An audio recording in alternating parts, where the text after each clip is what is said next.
Donna Yowell is the executive director of the Mississippi Urban Forestry Council.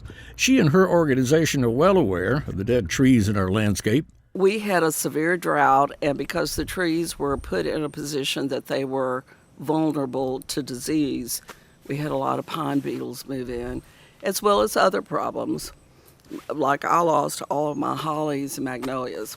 Now, all of these dead trees are more than just unsightly. We've already been seeing more power outages than normal with our severe storms because dead trees from last year's drought are falling across power lines. Trees are falling into houses, which brings up another issue if you have dead trees in your yard, over your house, or a neighbor's house. Because if you've got a dead tree hanging over your house, there's some insurance issues. Municipal governments have their problems too because all the trees in towns and cities that aren't in yards are owned by the city. So that's the reason for the all-inclusive Open Forestry Conference coming up this Wednesday at the Ag Museum in Jackson. We're going to talk about the government program that's available to help the cities deal with the dead trees. But not just cities and counties, also private homeowners and landowners can pick up some tips too.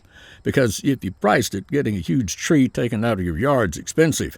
We're going to talk about how the individual can look for federal funding to help them pay for removal of those trees. Donna says it's more than just the negative side of dead trees, but also positive ways that we can replace them and recover our tree canopy. So, if you're having to deal with dead trees, especially pines from last summer's drought, then make a note to be at the Ag Museum in Jackson this Wednesday at 8:30 a.m. and get some helpful information.